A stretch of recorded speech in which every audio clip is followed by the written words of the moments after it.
Thanks for tuning in to watch, once again, The Ordinary Filmmaker. Today I'm going to be talking to you about a WOW camera. A camera that we're supposed to be seeing, supposed to get some sort of teaser or announcement about over the next 8 weeks.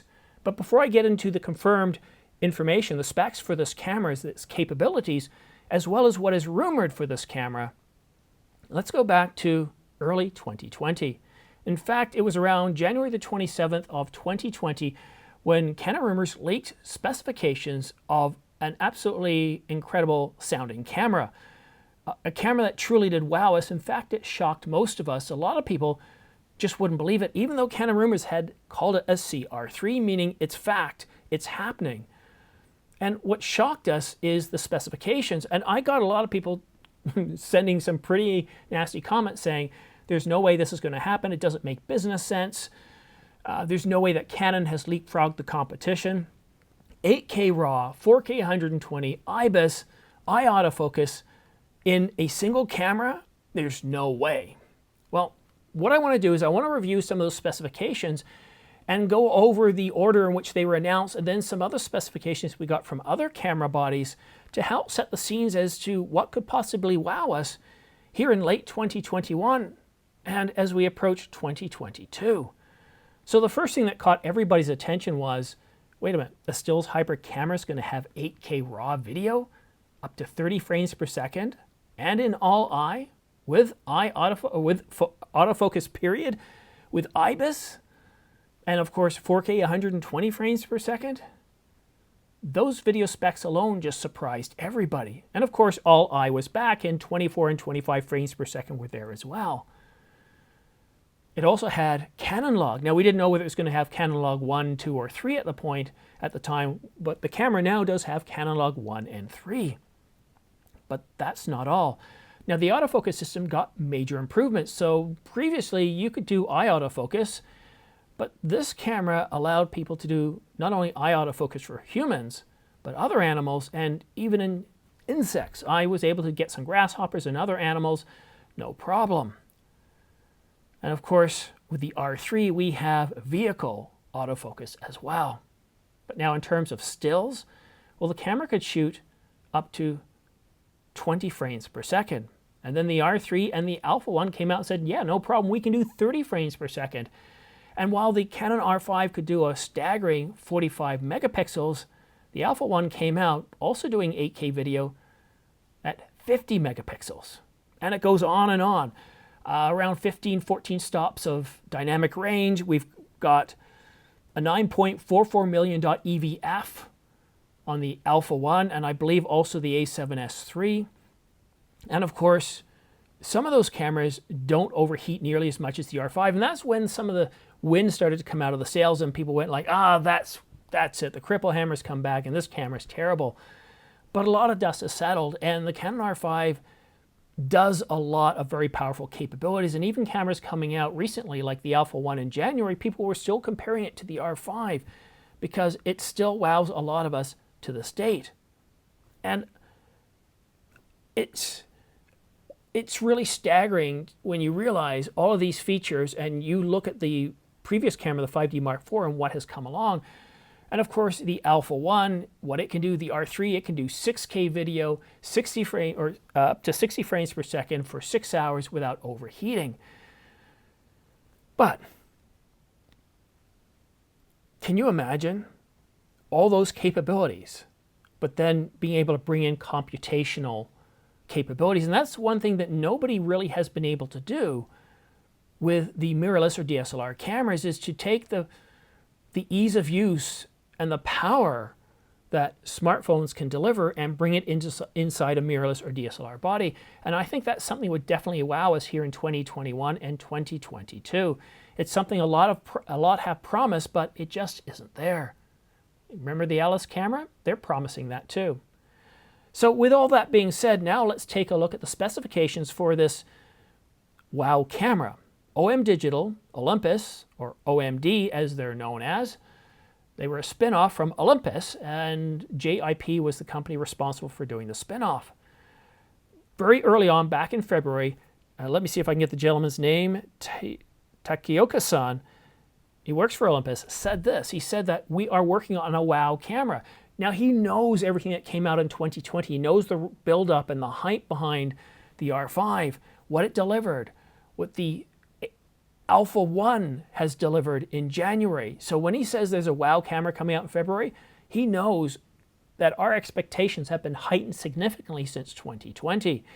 He also said that an announcement was going to happen later this year. Now, as the year has gone by, that has changed to we were going to get a teaser or some sort of development announcement talking about this camera that would be available for sale in the first half of 2022. So what else is this camera supposed to have? Well, the rumors say it's supposed to have a global shutter, but outside of that, it talks about size and weight, that this camera will be about the size of the the EM1 Mark III.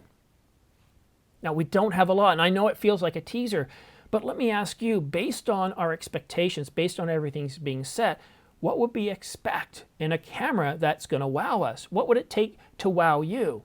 And here's what I would like to start off by saying. That comment I just made about computational power, if we could take that ease of use that the iPhone delivers, the software capabilities, the stacking capabilities, all that way of being able to take a picture and have the camera automatically choose the best exposure, choose the best dynamic range, the best color, the best tone, and all that, and put it into one.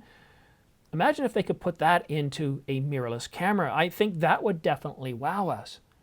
But in terms of some of the other features, in terms of video, 4K 60 doesn't wow me anymore. In fact, I look at a camera as needing to have 4K 60 as a minimum if it's even being priced at $1,500 or more, and if it's $1,000 or even just below that, I expect at least 4K 30.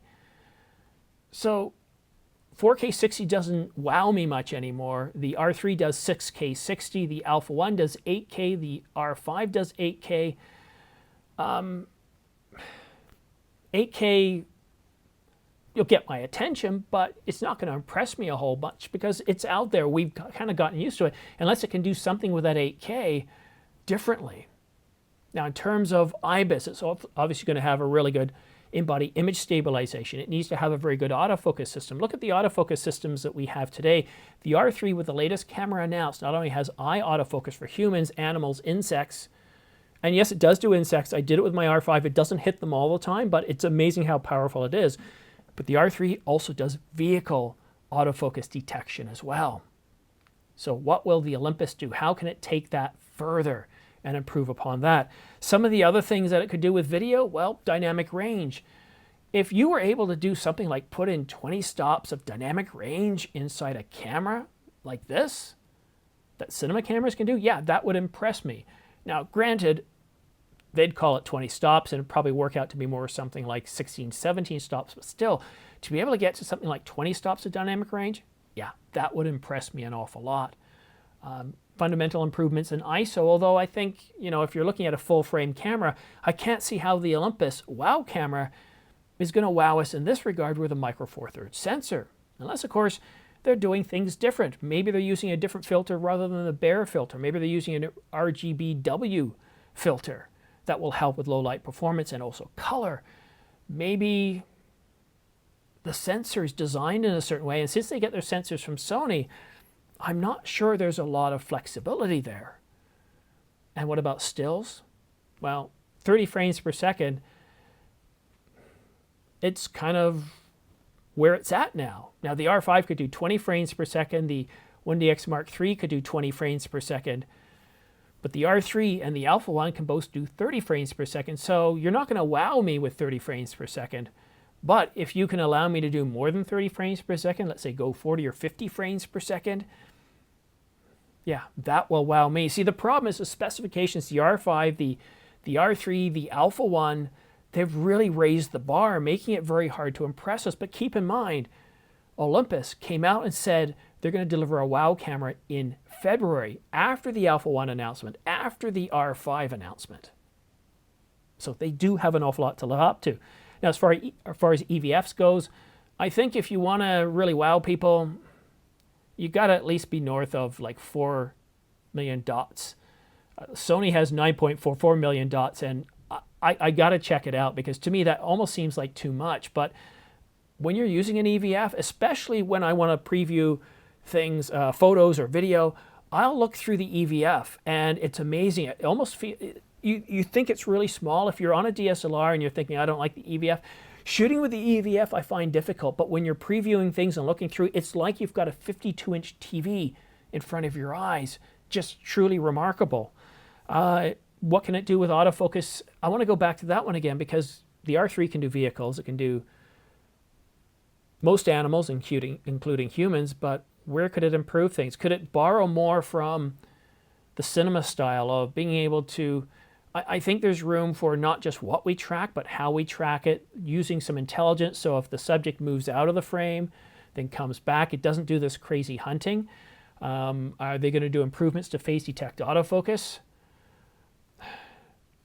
They have to put in dual card slots, obviously, right? Because that's kind of expected. What else here? I'm looking at my information here. Full sensor readout we would want. Global shutter, we already talked about that. It's kind of tough to really wow me. And here's the problem I'm having. I don't know if you're having the same problem. To come out with specifications that wow me, it almost seems like a ridiculous camera. I know, right? Just like the R5 seemed like a ridiculous camera when we first got those leaks, January the 27th, 2020. And I remember that date well because I kept going back to it, referencing it, and I got hounded for the first month until Canon came out with a development announcement and said, oh yeah, we are coming out with this camera. It's going to do 8K RAW. It's going to do this. And we're like, and then people said, no, they don't mean this, this, or this. And then Canon in another 4 weeks came out and said, oh yeah, and it's going to do this, this, and this. And they said, oh, well, it can't do this. And then they did their announcement at NAB and followed up with the R5 and left a lot of us going, yeah, but this is Canon. There's going to be a cripple hammer. Where's it going to strike? And the cripple hammer really was the overheating. And yes, the firmwares have improved it a lot. And I'll tell you, it doesn't bother me because I live in Canada. For 10 months of the year, overheating isn't an issue. Shooting in my studio, I'm using a Ninja 5 all the time because it just makes my workflow better. And because I use it so much, I don't have to worry about overheating there. And when I'm doing my run and gun stuff, I don't use the Ninja. I just use internal cards, and I'm usually recording in shorter clips. I never really have a problem. And of course, I have the dummy batteries as well, which helps when I'm remote. I'm still kind of gobsmacked and staggered as to what could possibly in this WOW camera. And part of me almost wonders, are they overhyping this? They're going to hype it up so much, and then it comes out and we're going to like, oh, really?